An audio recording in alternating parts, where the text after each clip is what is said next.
Thank you, Julian, for coming on the show. I wanted to talk to you about a Twitter thread that you wrote, but more specifically, just to kind of set the stage for this. Very recently, John Durham, in his prosecution of Michael Sussman, filed a motion that set off a big controversy in the pro-Trump media. Can you describe what that motion said and how it was interpreted by certain Right. outlets on the political right? Sure. Well, so the interpretation is easier because it's sexier. The most striking example I recall hearing was Jesse Waters on Fox saying that Durham had disclosed that Hillary Clinton paid people to hack in to Donald Trump's home and office computers in order to plant evidence of Russian collusion. Literally, I mean, it's impressive. Literally, no part of that sentence is correct. It's not even accurate as a description of what Durham claimed. I mean, if you break that down grammatically into clauses, every part of it is wrong, which is rather astonishing.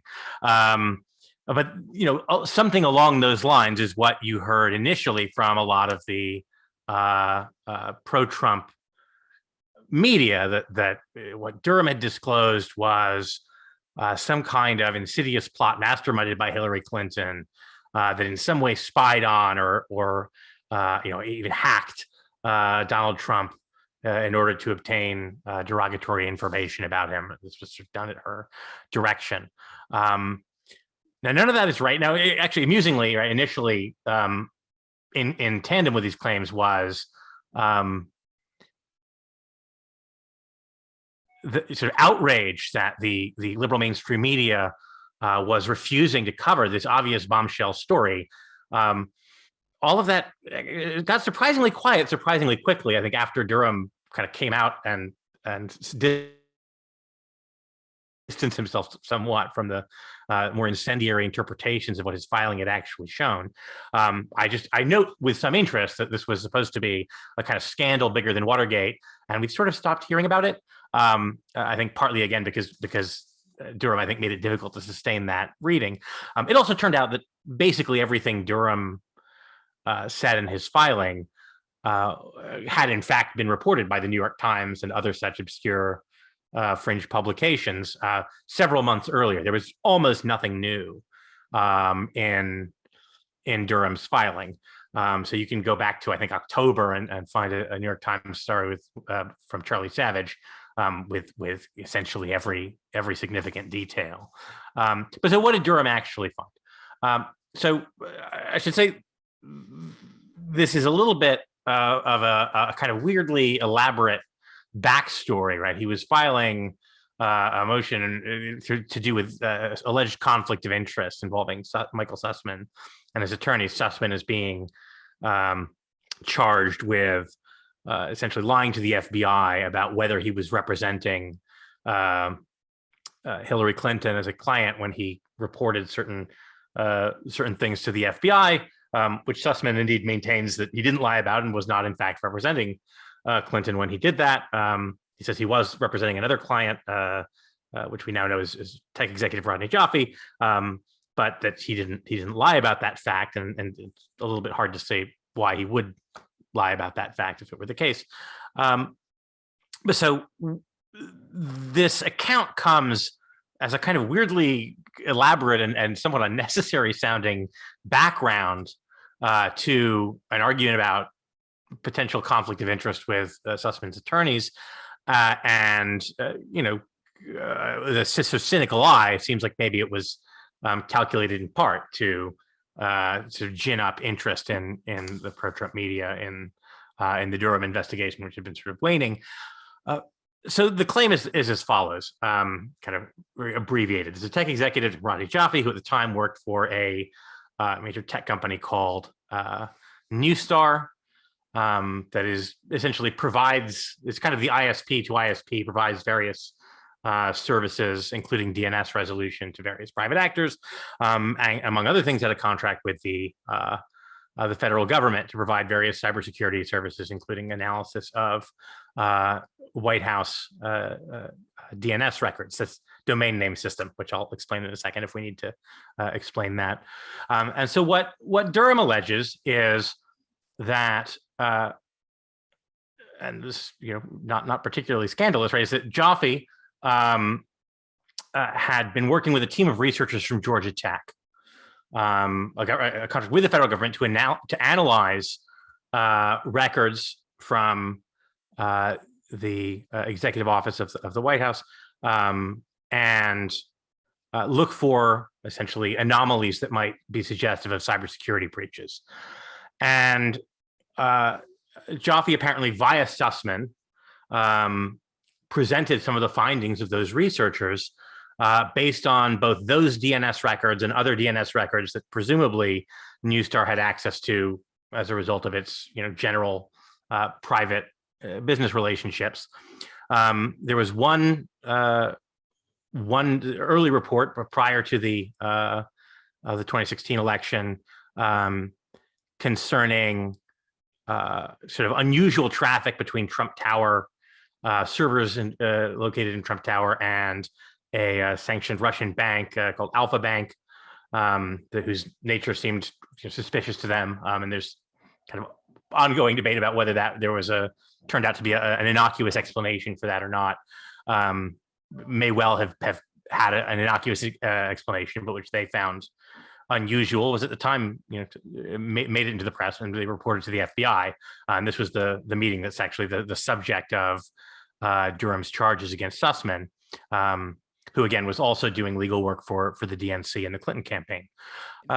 Just interject here for a moment, and just to be clear, the charges against Sussman do not relate to the tip that he provided to the FBI about the Trump organization's traffic with Alpha Bank, but simply related to who he was representing when he provided that tip.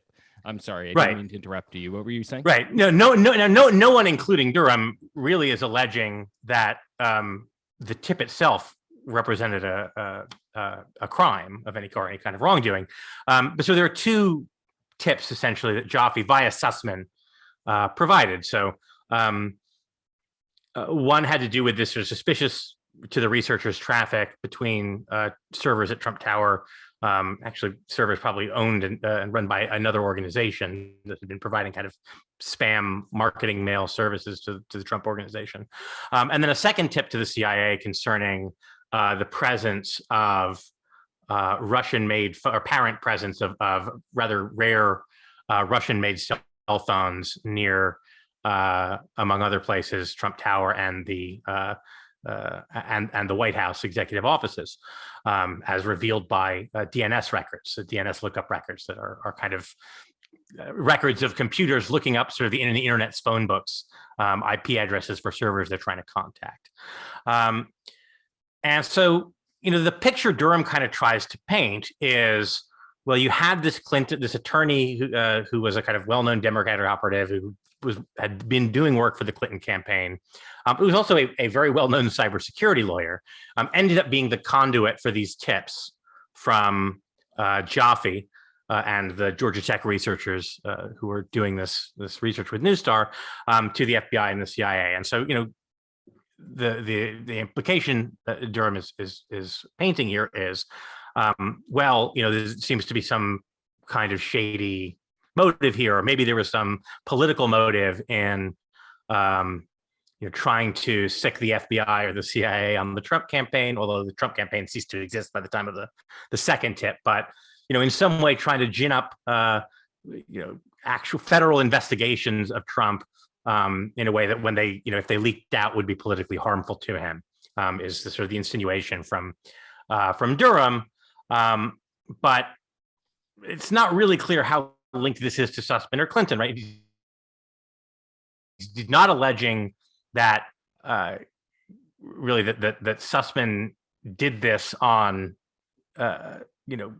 well, he's claiming that Hillary Clinton was sort of representing Clinton as well as Joffe when he went to the FBI, but there's not really any indication that he thinks like Joffe somehow fabricated this or did this at Hillary Clinton's direction or was being paid by Hillary Clinton, right? Joffe was a an executive at a company, working with academic researchers, looking for signs of anomalous traffic that might be signs of malware or cyber attacks. They found what looked like anomalous traffic to them that could well indicate, could be interpreted as indicating an attack on the Trump campaign from foreign quarters. Not necessarily collaboration with their part, reported those to law enforcement, and law enforcement seems not to have done much about them.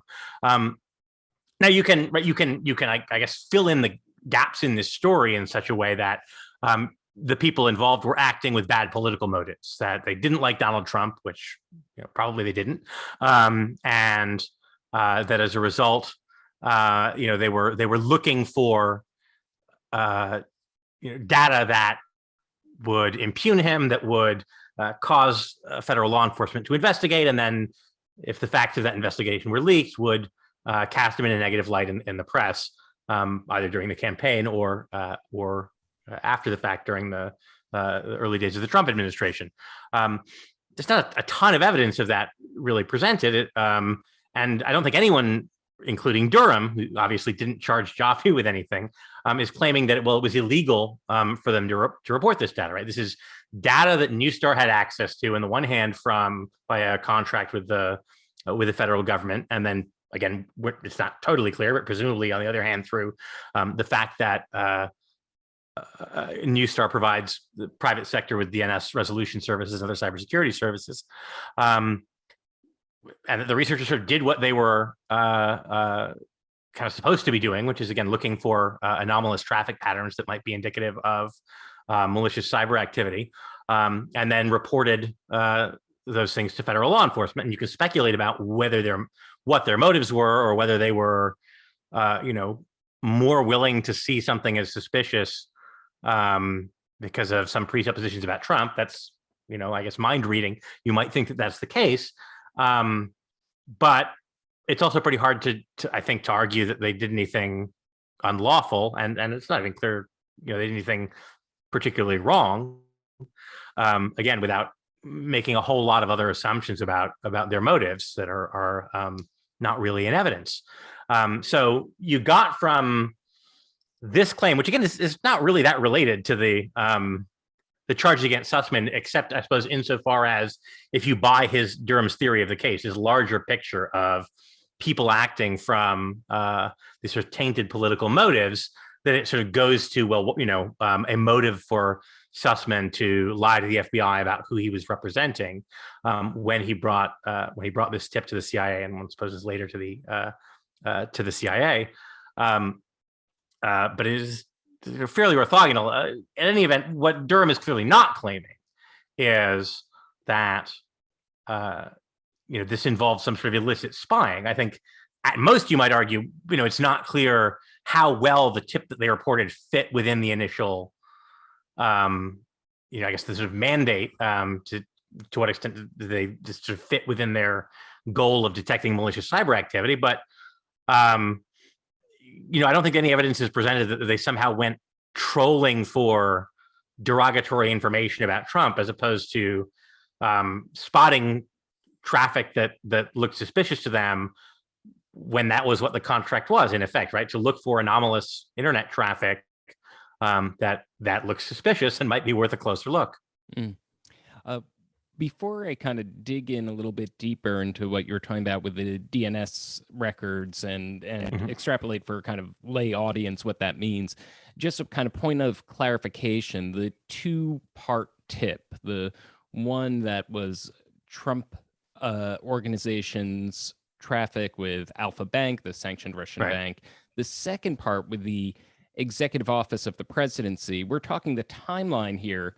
The president at the time was Barack Obama, correct?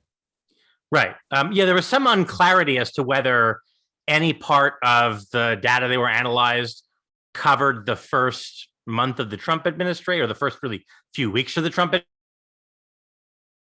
administration. The Jaffe and the researchers essentially have said, no, that's not the case. It was all from the Obama administration. But given that the tip was sort of passed on to the CIA in early February, at most, we're talking about a data set that would include a couple weeks of the Trump administration.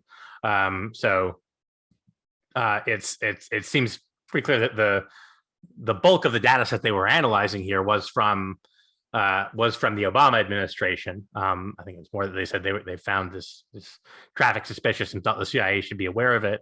Not necessarily that it uniquely implicated Trump, although they did also apparently find similar records in the vicinity of Trump Tower and a couple of other organizations.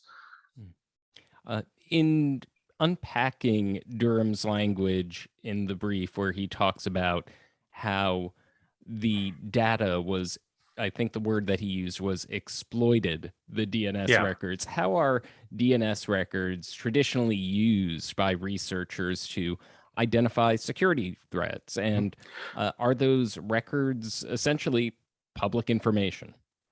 Right.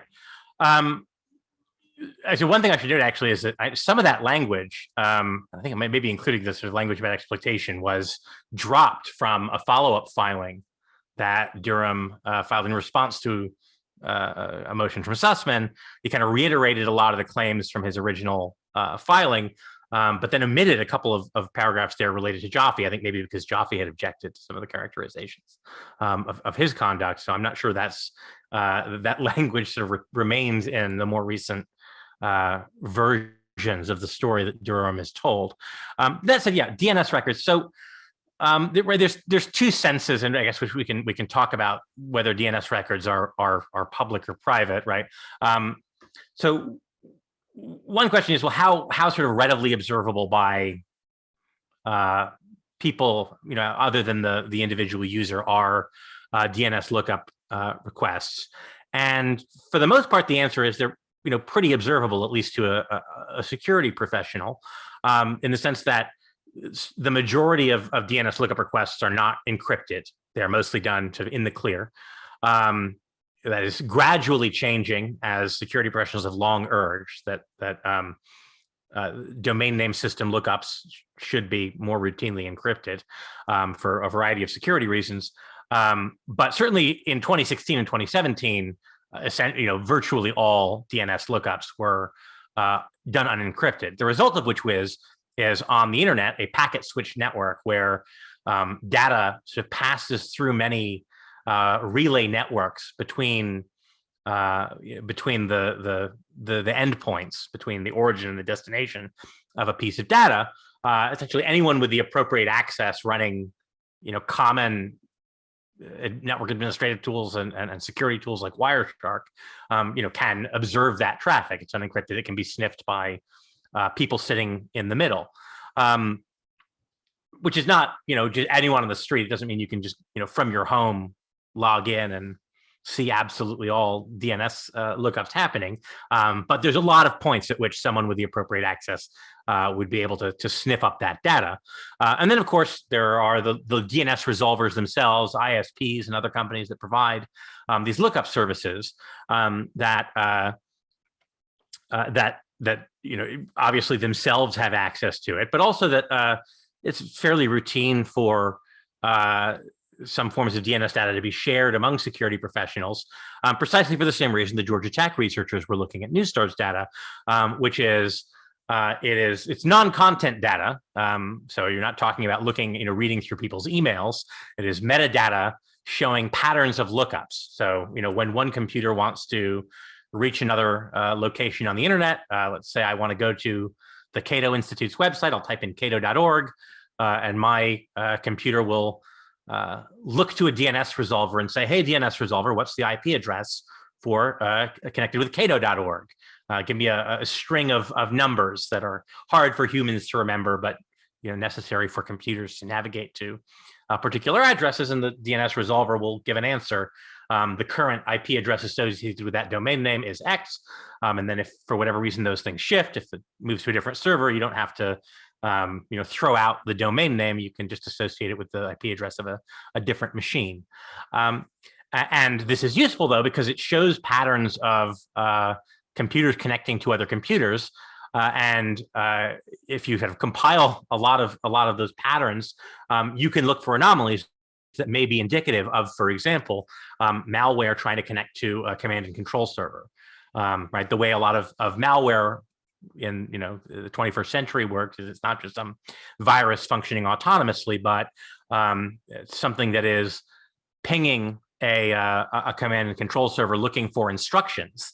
So it may lie dormant for a while and then wake up and sort of phone home and sort of say, okay, now what do you want me to do? Do you want me to damage files or provide access to the server to an unauthorized user? Or do you want me to sort of participate in a botnet, for example, that is doing a distributed denial of service attack on a particular target? These are now kind of rented out by criminal organizations for a variety of purposes. So the idea is, look, by looking at DNS traffic, you can find patterns of malicious activity that might otherwise be quite hard to detect. And so if, for example, you identify a particular command and control server that's being used by a bad actor, well, you want to find out where are people looking, not people, but where are machines looking up that server? Where do we see evidence that, for example, that malware may be active because it's trying to phone home and get instructions from the bad guys? And so that DNS traffic can help you figure out who might be infected. And so this is useful for cybersecurity professionals for a lot of reasons, and therefore useful for them to some extent share that information, as is not only sort of permitted under federal privacy law, but to some extent it's encouraged by the Cybersecurity Information Sharing Act. And in terms of how the pro-Trump media have responded to it, a word that came up again and again was spying. Right. Is there anything about researchers analyzing DNS records that remotely resembles spying? Well, look, I mean, I think in this instance, it's not a pretty incendiary way to describe what they were doing. It does seem to sort of fit within their mandate of looking for anomalous traffic, and at least initially connected to the idea of looking for potential cybersecurity threat indicators. Right, again, this sort of inexplicable routine traffic to various servers in Russia in places where you wouldn't expect it. Is sort of this precisely the sort of thing you might indeed look for if you were curious about that. I will say though, is it never appropriate to use a term like that? And there I'd be a little more cautious, right? Because DNS records are, as it stands, not, especially if they're not encrypted, not super private, not super well protected, but also the sort of thing the average person does not think of as publicly available. Look, if I asked you, do you think a list of every website you visit in the course of a day from your home or your phone internet is public information? Can anyone just sort of go online and look up what websites have you been visiting? I think you would probably say no, and I think rightly that it's not information generally accessible to the general public. And two, would you perhaps be unhappy if such a list were published? I think for most people, the answer is probably yes.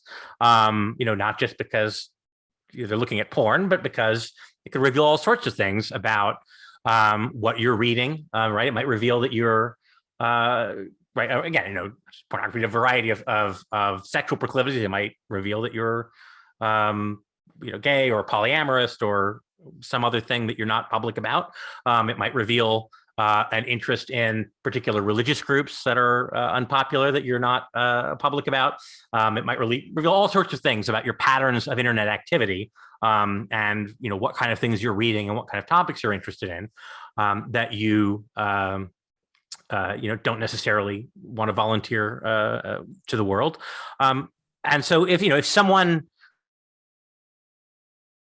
mined DNS resolver records for the purpose of not doing this kind of general threat analysis, but saying, well, I want to find out what websites you've been visiting, would would that be a violation of the Wiretap Act? No. Would it even necessarily be illegal, depending on how they got that access? Quite possibly not. Would you call that spying?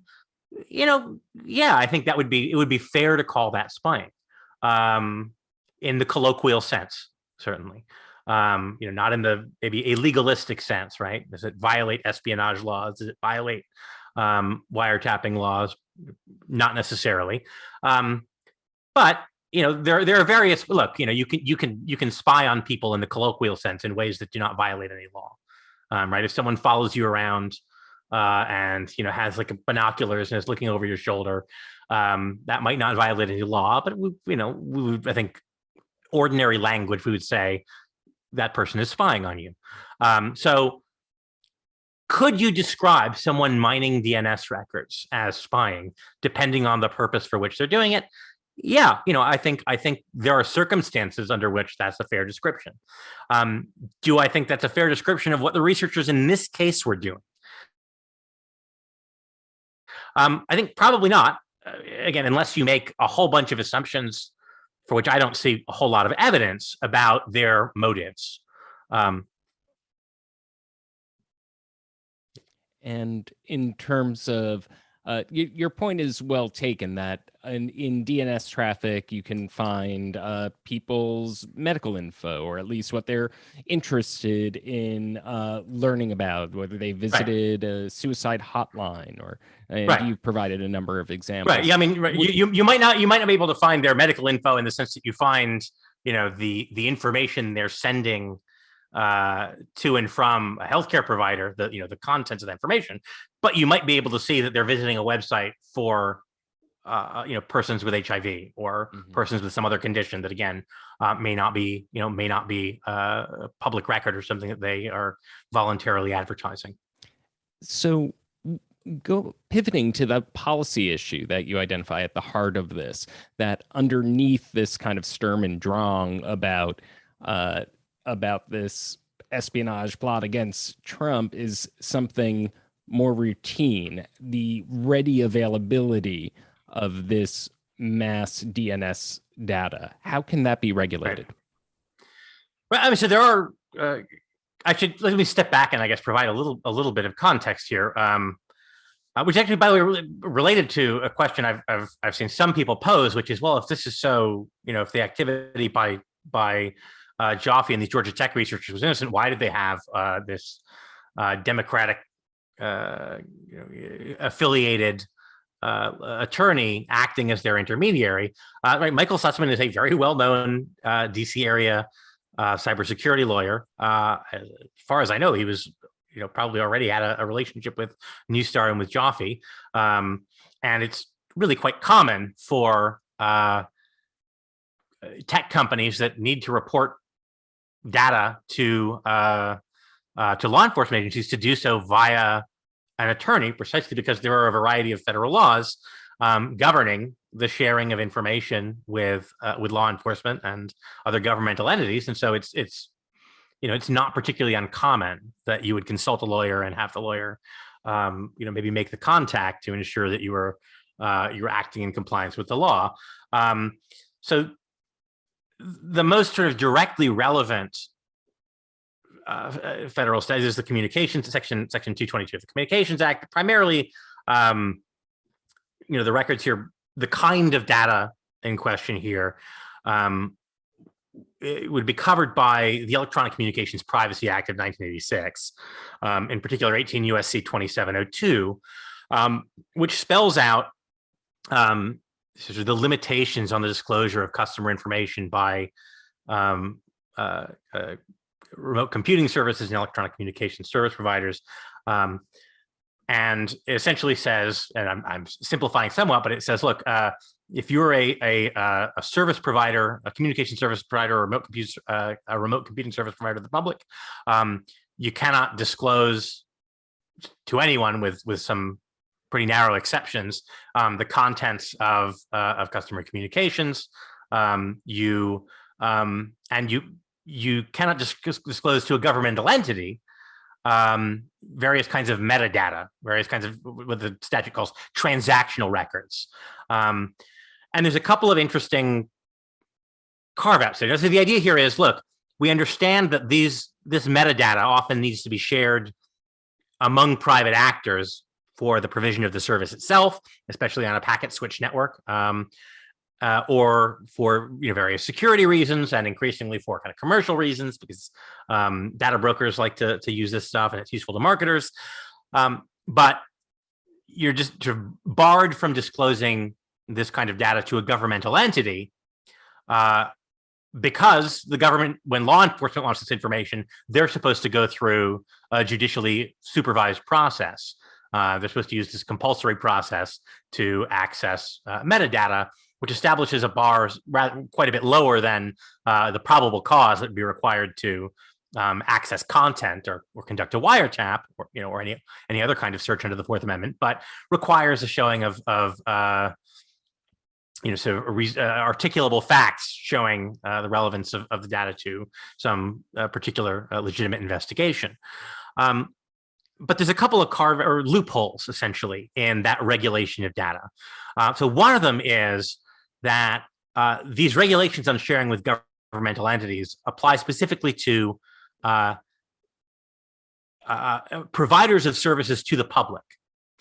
So if you're a provider of those services to the public, and you share that communications data with either a data broker or a company like Newstar, which is essentially providing services to other businesses and not to the general public, those entities are not providers to the public and therefore not subject to some of the relevant restrictions that ECPA applies to providers of telecommunication services to the public. Another interesting carve out is for foreign intelligence purposes. It says essentially, look, ECPA has all these rules. If the government wants to acquire for foreign intelligence purposes, let's say information that does not, by means that does not constitute electronic surveillance, which is a complicated definition under FISA, but essentially what they're saying is, look, if you're getting business records, that doesn't count as electronic surveillance. If you're getting the records a company keeps for its own business purposes, that's not a wiretap, that's not electronic surveillance.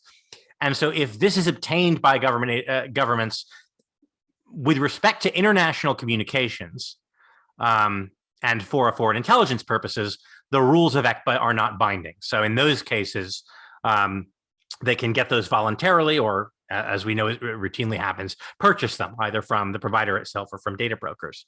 And so we know that intelligence agencies and the Pentagon routinely purchase large amounts of data from data brokers that in many cases they would otherwise be required to go through a judicially supervised process in order to obtain, or otherwise obtain it by other expensive and complicated methods. One attempt to address this, because it is, it does seem fairly clear, right? Congress said we want government entities with this foreign intelligence carve out to go through this particular process in order to obtain telecommunications metadata. And we know that that is being circumvented because the data often flows into the hands of someone who's not directly regulated by ECPA and then is able to pass it back to the government. And there's just tons of reporting on the different ways different governmental entities do precisely this.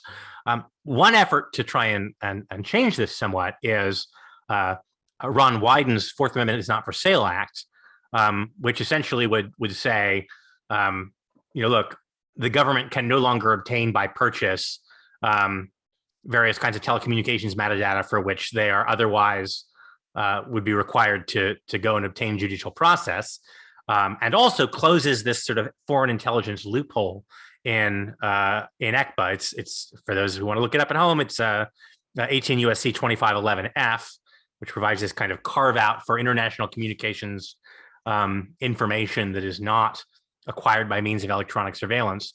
It also sort of shut down that loophole. And the idea there is to try and ensure that, again, government agencies are not able to circumvent the normal judicially overseen process by opening up their wallets and spending taxpayer money to obtain the same kind of data by somewhat more circuitous means. But I will acknowledge, right, there is a genuine sort of problem here, right, which is we are talking about information that is in many ways desirably widely shared, right? There's some kind of information that are shared with data brokers for marketing purposes that you might say, if you were a fan of right, more restrictive privacy regulation, well, they shouldn't even be able to do that, right? Maybe they shouldn't be allowed to share information about my online activity or telephonic activity, for that matter, in order to help marketers target me more effectively. I dislike that. That should actually be prohibited altogether. But it's a lot harder, I think, to say that about the kind of internet metadata we're talking about here, because genuinely, and I'm not a cybersecurity professional, but I am assured by cybersecurity professionals that this kind of data sharing is in fact pretty important to detecting cyber attacks and other kinds of cyber threats that that cause real damage and cause real economic harm, and also incidentally tend to be incredibly damaging to people's privacy, because they're a way that lots and lots of private data end up being exposed by bad actors. So I think it is a little thorny here, because on the one hand, the status quo, I think, is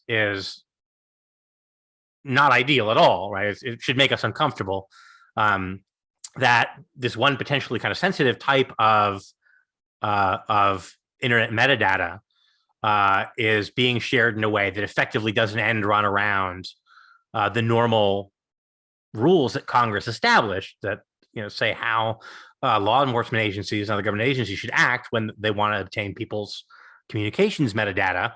But on the other hand, it is to the case that this is routinely shared among private actors, and not just to make marketing companies money, but for functions that are fairly important to the security of the internet as a whole. And that security includes the privacy of people who use the internet as a whole. And once you sort of acknowledge that that's the case, the argument I hear from intelligence people that I'm not wholly persuaded by, but I understand the perspective here, right, is, look, if you have a scenario where information is being sufficiently widely shared that, reliably, for example, hostile governments may be able to access it, and overseas companies that can be made to turn it over by hostile regimes can access it. There's a point at which, is it really rational to say, of all entities on Earth, the U.S. government is uniquely forbidden from accessing this type of information? And the answer may well be, well, the United States government, look, we can't control what other countries do, but the United States government has unique powers over its own citizenry, and so there are reasons to limit what they can do, even if it turns out, well, China is spying on people too, or Russia is spying on people too. Well, fine, but at least with respect to United States persons, that's not a reason to say the U.S. government shouldn't be restricted in what it can do. But it is, I think, a difficult question insofar as there are genuine upsides to the private sharing of DNS records and other kinds of internet metadata as threat indicators. There are indeed upsides to the sharing of that of some types of that type of information with the government. But on the other hand, the sort of the specter is, do we want a situation where information that is shared for cybersecurity purposes ends up being kind of repurposed for other unrelated investigative purposes? And the case Durham documents maybe rise the line a little bit insofar as it is plausible to me that this is traffic you might detect for the with the purpose of identifying foreign cyber threats, but certainly was by many people taken as evidence of potential suspicious contacts with Russia or collusion with Russia or something else along those lines. And I think it's difficult to ex ante say well, we're going to kind of carve a box around this, and it can be shared for one reason, but then, if analysis makes you suspect something different than a cyber attack is going on, you have to sort of drink the waters of the Lethe and forget about it. I don't know if I have a perfect answer. I do think Wyden's bill provides one good approach, or at least a starting point for a way to begin approaching this, because while I recognize this is kind of a thorny problem, and that some amounts of sharing are desirable, I do think we should be pretty uncomfortable with the status quo where ACPA laid out a set of rules for how communications metadata was supposed to be accessed by the government, and we just know it is sort of massively and routinely being circumvented. And it may be that we want a more permissive set of rules for this kind of data, but I think what's pretty undesirable is that we've just sort of found a way around the rule set. That doesn't seem like a desirable solution or what should be a desirable solution from anyone's perspective. And I think the intelligence folks themselves recognize this, that when Congress laid out these rules, they did not anticipate that you could just play this kind of shell game and say, well, we'll pass the data to an intermediary, and now all bets are off. So you're describing a very thorny policy issue, which you describe very well, and the complications in addressing it. Why do you think Durham cited this particular instance within this larger debate over DNS data in what appears to be, by all accounts, a very unrelated prosecution to any of the topics that we're discussing? Well, again, there's a bit of a bank shot. It's a little bit Rube Goldberg-y. But obviously Durham is not investigating writ large the issue of how the intelligence community or federal law enforcement utilize DNS data. He's trying to make a particular case involving the origins of the FBI's investigation of Russian interference with the election, in particular of potential Russian collusion with the Trump campaign, or at least whether there was some kind of relationship between the Trump campaign and Russian interference in the election. But Durham obviously has a particular sort of theory of the case in mind, which is to say that the FBI's investigation had its origin in attempts by Democrats, either by just people with Democratic leanings, or more specifically, people actually concretely associated with Hillary Clinton's presidential campaign, to essentially dig up or manufacture derogatory information implying a relationship between Trump and Russia, and by extension with the Russian attempts to interfere in the election. And so the charges against Sussman for supposedly lying about who he was representing in bringing this tip forward are a kind of piece of this bigger story Durham seems to want to tell, which is all of the kind of public furor over potential collusion, and the government investigation of potential collusion was ultimately all rooted in a kind of disinformation campaign by Clinton and Democrats. And so they funded Christopher Steele's investigation. That was pretty clearly an attempt to dig up, to do opposition research, to find derogatory information for political purposes.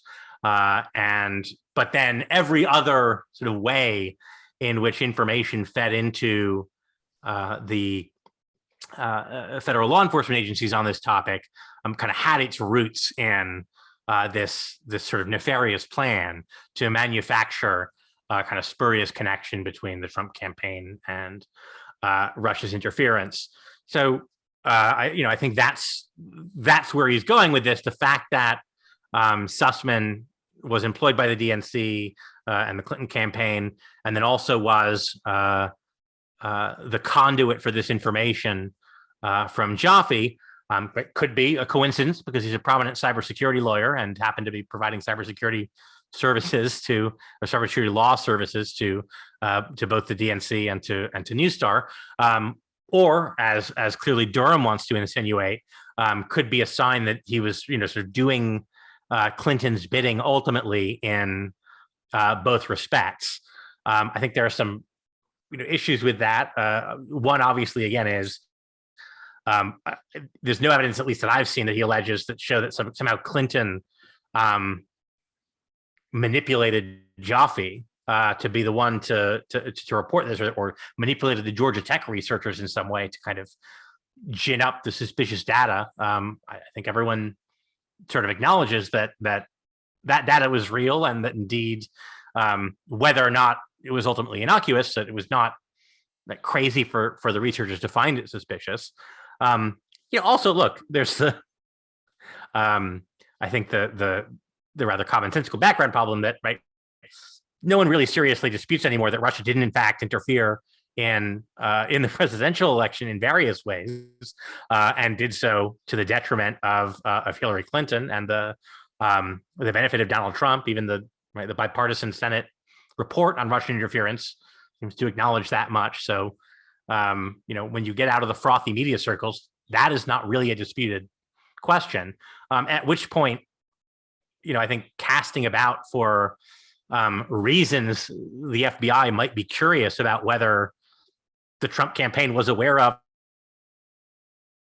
or had a hand in Russia's undisputed efforts to intervene on their behalf, does not require a much of an elaborate kind of conspiracy to explain why they would have this question. It's the very natural question you would have when you see a foreign adversary intervening in a political campaign on the behalf of one candidate. Is that candidate involved in some way? But both things can be true, right? It can also be true that the Clinton campaign was eager, if they could find any, to use evidence that suggesting such involvement, even if Putin was acting on Trump's behalf without having read Trump into it. I wrote it for Just Security, back at the time. I thought it was unlikely they would find evidence of collusion, because if you were running a secret intelligence operation and you didn't have to read Donald Trump into it, you probably wouldn't. He's a kind of textbook security threat. And so I always thought it was pretty unlikely that there would be evidence of that level of direct and open coordination. So you could believe that happened, but also that the Clinton campaign, would have been delighted to play it up as even more sort of witting collaboration than actually existed. But that's the picture Durham is trying to paint, that it was not merely because of Russia's intervention on behalf of the Trump campaign, but because of a kind of conscious effort by the Clinton campaign, that this became an obsession of the country, and indeed a topic of federal investigation for several years. And it's worth noting, right? A lot of the stuff that they tipped to the FBI did end up leaking out in the press, and so you could say, well, perhaps the plan all along was to inspire this investigation and then get this information out in the press with the intent of harming Trump. It's not inconceivable. Maybe that is the case. Although, it seems like what Durham is doing here is, at least in the Sussman case, bringing a fairly dubious, at least in terms of what you can show beyond a reasonable doubt in court, charge against an individual, largely for the purpose of telling this larger story, the upshot of which is the whole Russian collusion narrative was manufactured by the Clinton campaign. That seems to be the aim here, and that seems to be why this sort of elaborate backstory is part of a filing that on face is not that intimately connected with this tale. Right. But the grand narrative aside, I mean, basically the allegations boil down to he allegedly didn't disclose who he was working for. That's the allegation. And Yeah. so when a federal judge very recently at a hearing uh, essentially chided the parties after this entire controversy blew up, not to put extraneous information in their briefings because the whole world was watching and scrutinizing these things. Do you think that he was hinting to that Durham may be playing to the press here in advancing that narrative that you identify? Yeah, I mean, look, I think a lot of people, looking at that filing, and I should say, Robert Mueller to some extent seems to have done the same thing, right? These are speaking indictments that include more information as necessary for the purpose of sort of laying out a public case. So it's not that Durham is the first and only prosecutor in American history to make use of this kind of tactic. But yeah, I think, a lot of people looked at that filing and said, gosh, this is a whole lot more verbose than seems to be necessary to make this kind of narrow point about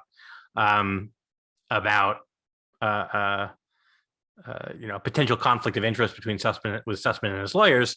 Frankly, I don't even remember what at this point what the underlying potential conflict was supposed to be. It was so overshadowed by this background. But yeah, I think it's pretty hard to argue he needed to include all this backstory in order to. It's like the old joke from Airplane. Let me start at the beginning. First the Earth cooled, then the dinosaurs came, and you don't need all this. You don't need all this for present purposes.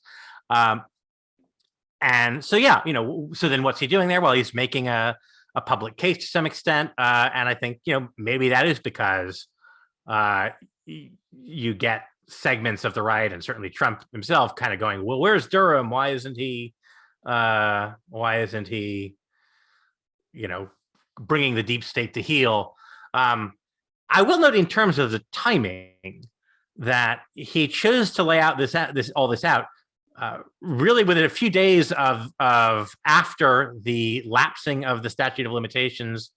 Not that a creative prosecutor couldn't find a way to do it, but this was sort of included in a filing by Durham's office for the first time shortly after the lapse of the statute of limitations for doing anything about or never doing it, but charging Jaffe or the researchers for with anything in connection with their own activity, any potential improper sharing of that data. We can sort of draw your own conclusions from that, but it's just sort of the kind of claim he was willing to air publicly only just after he sort of removed the kind of from the table the question, well, why aren't you charging these people who spied on Trump with some kind of wrongdoing? Well, statute of limitations lapsed, but I think you'd be pretty hard pressed to argue that there was actually a crime committed there. Again, in terms of the disconnect between the filing and the kind of the media representation of it, it is, I think, interesting that while he uses incendiary language like exploited and describes it in such a way that you're supposed to sort of take away the idea that they were doing something dubious here, conspicuously is not claiming that they violated any of the various electronic communications privacy laws. Though again, one issue here is, well, even if you sort of grant all the worst assumptions about their motives and what they were doing, it's not clear they would have violated the relevant electronic communications privacy laws. So, which again is why I think there is a genuine policy issue here. That is to say, whether or not Durham's kind of picture of the case is accurate, it does seem like someone might well act with those motives and not necessarily run afoul of any law. So it's why I think there is an interesting policy issue here, an interesting policy and privacy issue here. It's just clearly not the issue that we were getting on Fox, which is, this is a story about spying at the behest of Hillary Clinton, unrivaled in the annals of American history since the days of Watergate and the Houston Plan. And one that former President Trump said was, or implied, was deserving of the death penalty, that espionage aspect of the case that he latched onto. Yes, well, I suppose because that's the penalty for treason, which I suppose violations against Donald Trump are now equivalent to treason. I will say, ECPA is the Electronic Communications Privacy Act is somewhat out of date. Various tweaks that could be made to it, but one aspect of it I think is probably okay, is it does not seem to include the death penalty for violations of its regulations on sharing of metadata. And while I'm always keen to protect privacy and restrict extrajudicial sharing of information with the government, I'm not sure it needs to be a capital crime. Well, thank you, Julian. Apparently soft on privacy we end on. I'm kidding. Thank you for coming on the show, and I appreciate it. Yeah, my pleasure.